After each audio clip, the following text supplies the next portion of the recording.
Happy Thursday. Happy Thursday. How are you doing? I'm doing good. I'm doing good. Huh? Yeah. I feel like the number of times someone says good, it feels like it less and less convincing.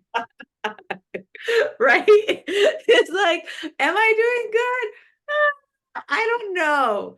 It's like I am, like, it's the dialectic. I am at the same time, like, I wish so much was different, but I'm good. I bought some new glasses.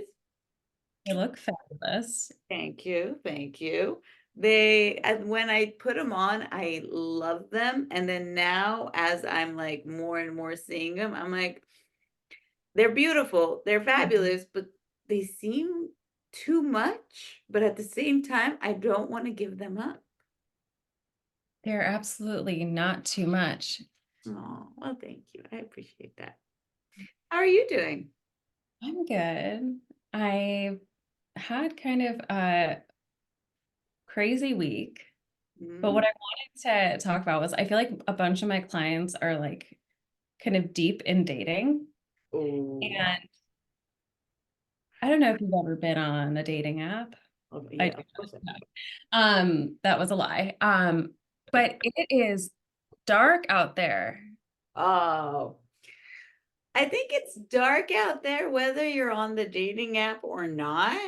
It's true. That's true. That's fair. Yeah. People everywhere, not just on dating apps. But I feel like there's a certain amount of like,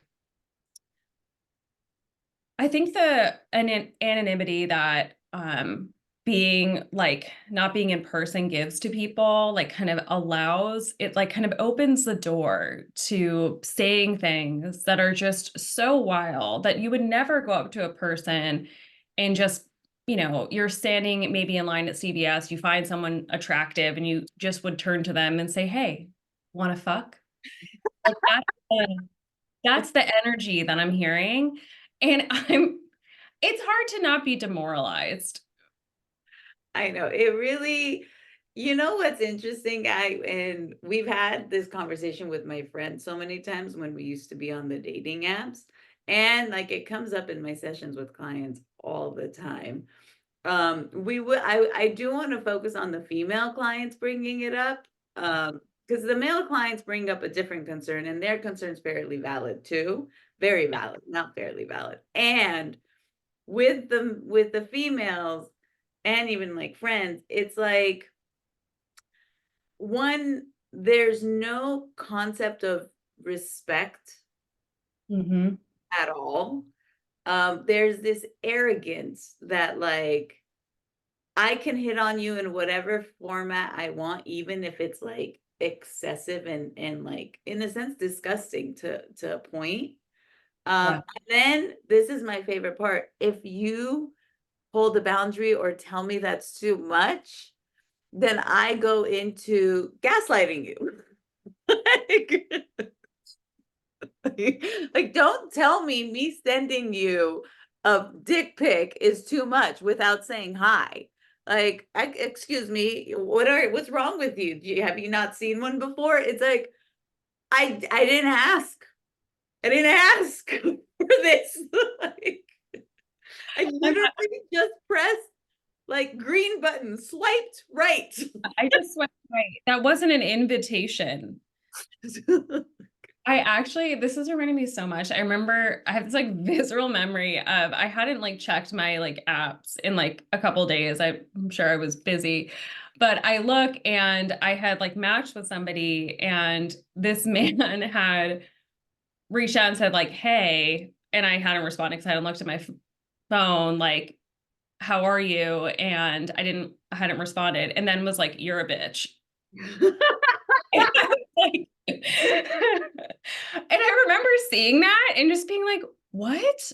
I just wasn't on my phone. And it was one of those moments where I feel like people have such high levels of urgency, and then it's so easy and it's so accessible to just like say cruel things to somebody if you're not getting the outcome that you desired. And it was one of those things where like had I don't know. I had actually looked, I might have responded, but Thank it's God you didn't. yeah, but I didn't. And I'm like, obviously, I'm sure I dodged a bullet there. But I think that one of the things is like, I think just not even realizing how embedded some of these behaviors are in like kind of a patriarchal, like misogynistic culture where there is this kind of expectation of like kind of women owe something. And even just by connecting in that way, like kind of matching, that feels like you're entitled to something. And I think that's just like kind of an across the board experience. When I've like been chatting with folks of like just feeling like there is this energy at times of like this like kind of like cis hetero like energy to kind of having these really kind of unrealistic expectations of what women owe you if you do match. And to kind of, and sometimes I play devil's advocate in my own mind with this topic. And it comes up so often because even with my single friends now, like we talk about it so much. And there's so many, and you don't know what the reasoning behind it is because you're just not that person. You're not in that person's life to know all the facts, and you can't blame something. And I'm like, okay, so from one sense, I do believe it's getting enabled. Like Yeah. if they think it's okay, that means it's worked multiple times before, or it's been given. And Yeah. then the other conversation, which we have with my friends often, and there are times where I actually have disagreements with my friends because they're like, listen, it feels powerful. It feels like he's being a man and he's being powerful and he's like asserting his dominance. And I'm like, but see, there's a woman that likes that assertion, and then Yeah. there's a woman like me that doesn't feel like a dominant, assertive man. That feels like an overpowering, aggressive man. Like Yeah. that feels like a misogynist to me, and that's my judgment, right? That's like, but then to another woman, it's like, no, I like it, and I'm like, we That is, yes, I think to definitely to each their own here of like knowing your audience is huge and how it's going to be received. And I think the social learning aspect that you're bringing up is really important of like, yeah, maybe that has been reinforced. I've never I think that there might be some kind of cultural elements to it where like I feel like if someone calls me a bitch, that feels disrespectful. And it could be that that doesn't feel that way to somebody else. I think it just feels like, and this is probably, I also went to a women's college, so like I think I like run feminist. Yeah. And so it's definitely kind of in opposition to that language. It's not even kind of wording, it's not even words that I use, but I think that part of this is it seems like kind of, yeah, these really kind of getting bad information about what women want. Yeah. And like obviously when I'm saying that of like what, it could be anybody, right? Anyone can get bad information regardless of gender, but thinking about my own experience as like a cis woman of like that seems like someone got some bad feedback along the lines about what I would be interested in. And that doesn't, mean, yeah, that doesn't mean that somebody else wouldn't be interested in it. But I think, and this is why it's become so like visible, right? Because we're all us women and men with so many different cultures and so many different ways of being raised, are like in one pool of dating. And Mhm. so like, and this is the example I use, like Middle Eastern, like Persian and Armenian cultured men, not my type of man that I feel very attracted to, Yeah.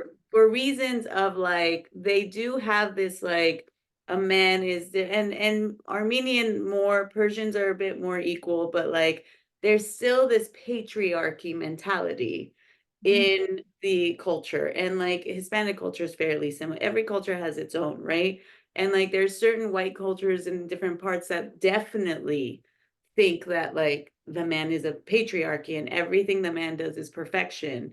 So that's why for me, it's always been difficult to date within my own culture because in my mind, I'm like, that's the way I see it, that's misogynistic. That's not patriarchy. That's not attractive. That's not normal because I like to be seen as an equal. I like to be respected as an equal. I like my independence. I like having a job. I don't belong in the kitchen. I'm not like going to dress up and fix my hair and make sure my like, do you know how many times I was commented by people in the Armenian or Persian culture about like, why aren't you getting your nails done? You look like a boy. And I would be Yeah, like, really sad nails. Like, are these wrong? and I'd be like, I don't like my nails make me feminine. Like I I didn't need that. understand. Like when I have nails on, I feel like the best way to describe, especially when I have nails on, I feel witchy and I like it. Like I feel like a female witch, but it doesn't make me a feminine being with like, you know what I mean? But then that's the thing where I can't be judgmental of those women that agree with that mentality. And there are many that really do agree, like, oh my God, I can't not have my nails done. And like, that's not like, I don't look like a girl. I don't look like a woman. And I'm like, I think my vagina tell giving birth to children is the part that makes me a woman. I feel like it's so interesting how that gets like mixed up with identity of like that kind of just the different things. And this is how like, how many things are connected or like kind of associated with femininity and that things that don't matter at all. And it's interesting because I think that those kind of cultural expectations and norms like are like, I think that, and this is, I think that that's problematic, right? And if somebody else is like, I really deeply believe in the patriarchy and that's awesome, rock it out. Like, do what you want. This is just obviously just my opinion.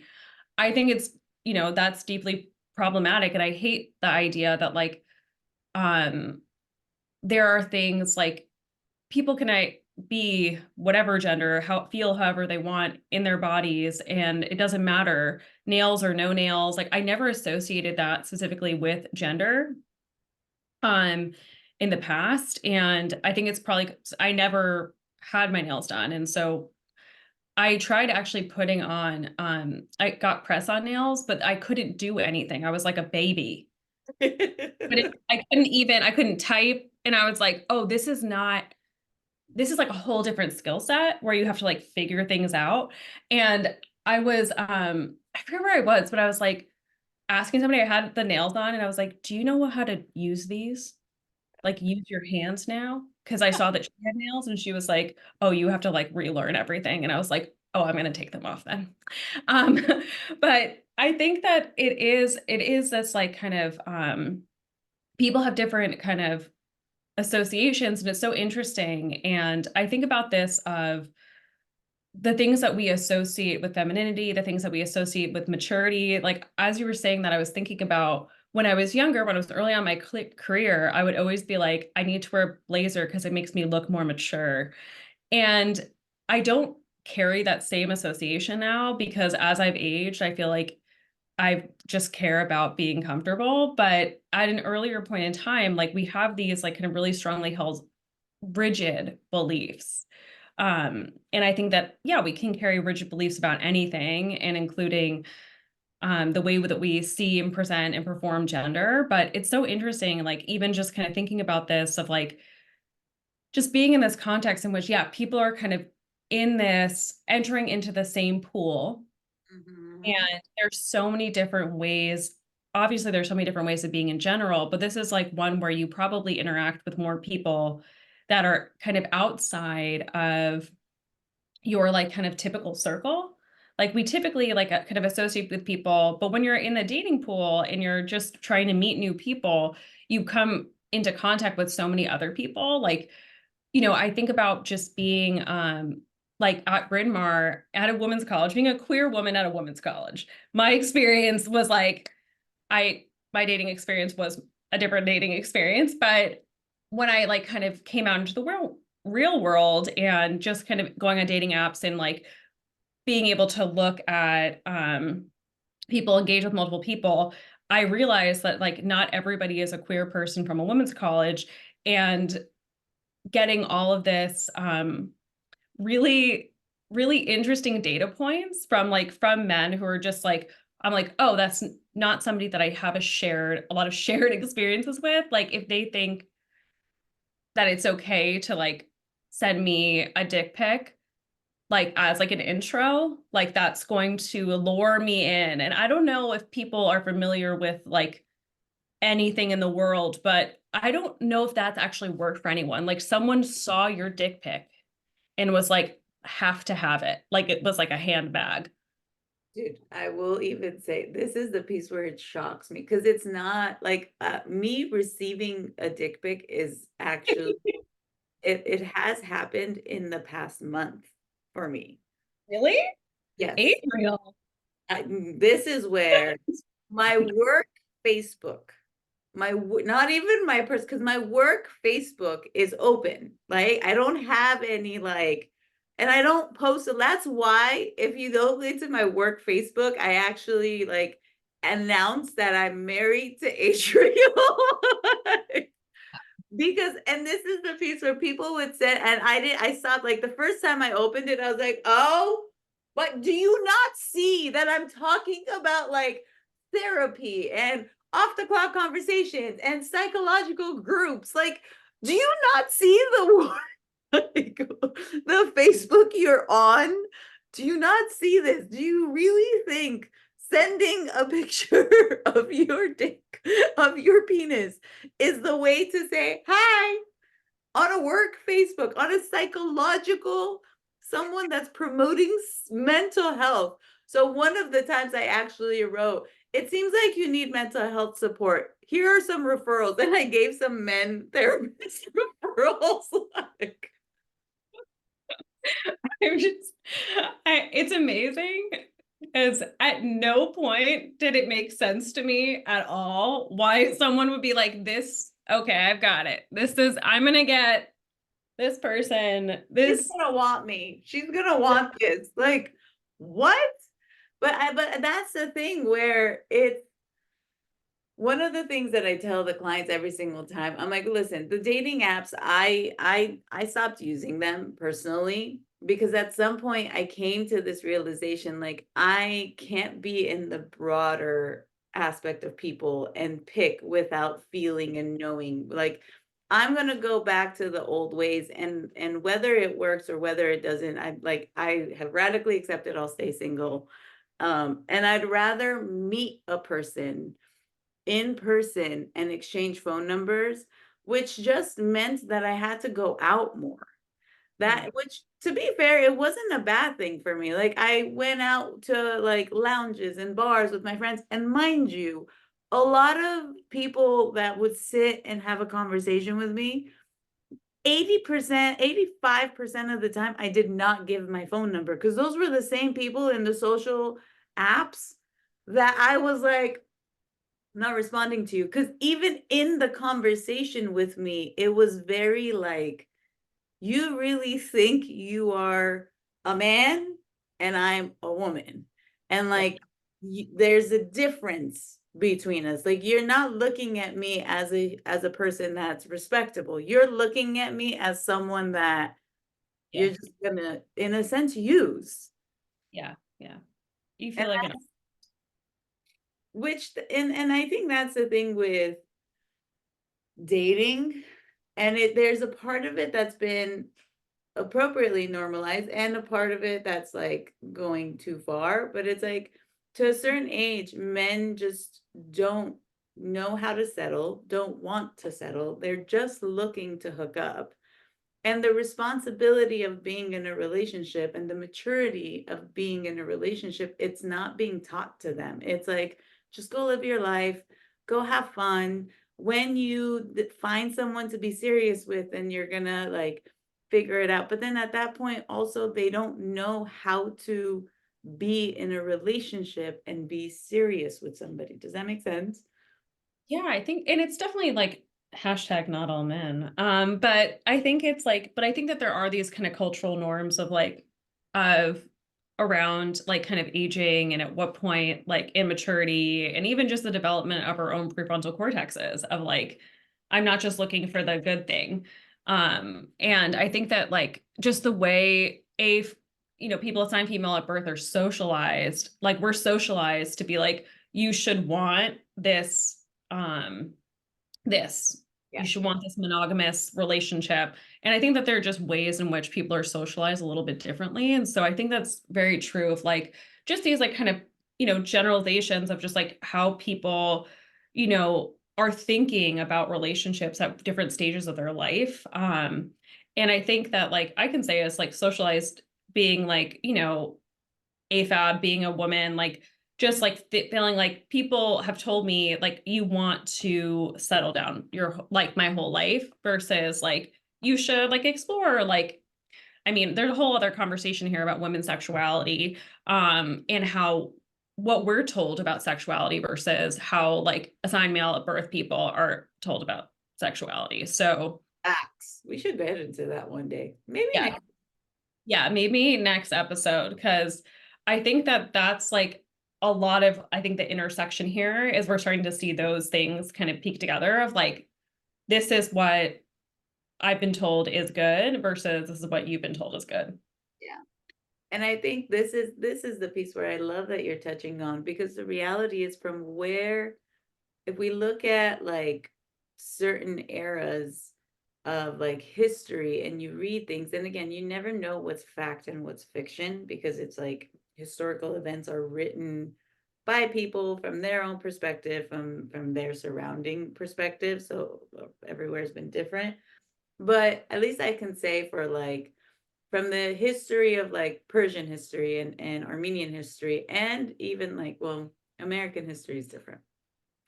But like reading into my ancestral history, feminine was like praised.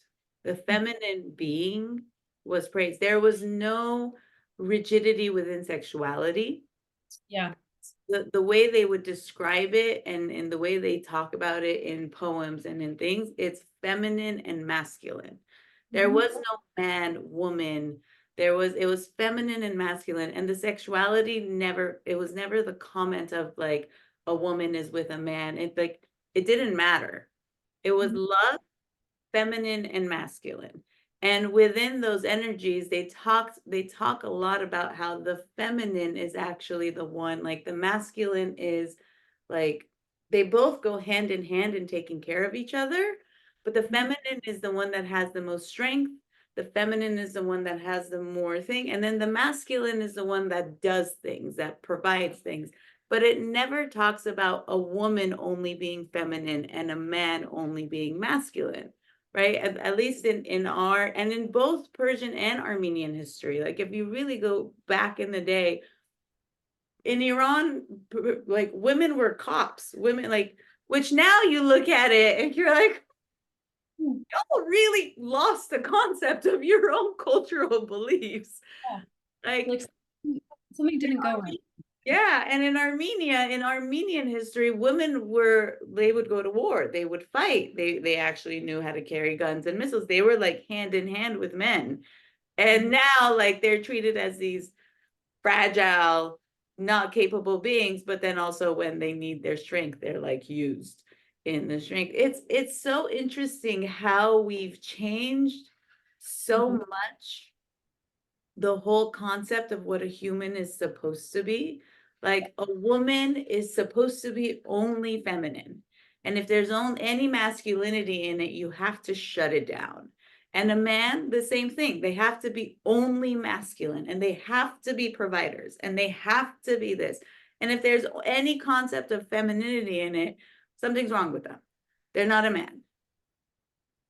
And this is like, I think that those foundational beliefs, I think, are oftentimes what we're fighting against, even in this like era, in this moment in time when we know that those things are untrue, but we're still kind of operating against these like rigid social norms that I think start to kind of activate a different activate like at least even like a dissonance of like I should be different or kind of a different line of thinking. This is a conversation I feel like we could have all day, but I know we're like, On the timeout, running out of time. But I do love, and so then this is before we actually end. I'm actually curious, what do you tell your clients that are coming with these issues of men and how they're coming forward with like pretty much getting the girl's attention, I guess is the best way to describe it. I would say like there is a certain amount of like at this stage, like you're getting a lot of information about people Yeah. and what you are and aren't interested in. And I think that that just like it's like your rule outs. Like my rule outs are people who start with a dick pic, people who, start with like asking for sex before they say hello. Like there might be things that like you kind of identify as your rule outs. And of course, if you kind of stay on long enough, like I met Charles on Hinge and he's pretty cute. So there might be things like kind of people kind of along the way. It's not everybody, but there are these experiences that can totally put you off. And so having enough exposure that that's not your only experience, but I think that there might also be um some like kind of norms based off which app you're on and stuff. So that's another conversation we have is like, are there other apps or like being able to use something like Bumble where like where the Yeah. AVAT person reached out first, or like, it just depends on, and obviously just kind of thinking about in a hetero context, obviously it's different if you're depending on kind of how many genders you're looking at on the apps. But I would say for the most part, like you have to have enough exposure where that's not your only experience, but it will be your first experience, unfortunately. Unfortunately, yeah. And it is unfortunately most of the people, and I don't want to say most, but the ones that feel more confident to stepping forward are the ones that are aggressive, which I think that kind of just says that they're aggressive because they're more confident that whatever they're doing is going to work, or they don't care about rejection and they're just aggressive. To be fair to some of my male clients, I'm like, I stopped caring about being rejected. So there's a dialectic there. It's Like I could care less. I should care less about being rejected, but I don't. less without being inappropriate, I guess. And I Yeah. think that's the thing, the inappropriate, what Yeah. someone deems appropriate versus what another. And that's what I always say. I'm like, listen, you have the option of staying on it. And if you keep staying on it, there, it's not all bad. Like you also have the sweet, the kind people that are still trying to like muscle up the confidence to like know how to, and those are the ones that say something really, really like silly and dorky, and you're like, bro. Like really? That's what you came up with? It's cute, but also like really? So I guess in it's also I would love to hear from a man's perspective what all of this is like. Yeah. But also I think it's just it's hard in that dating app to only find the type of people that you like have your similar values and your similar like way of talking and being, and also go out, meet people with their energy. Yeah.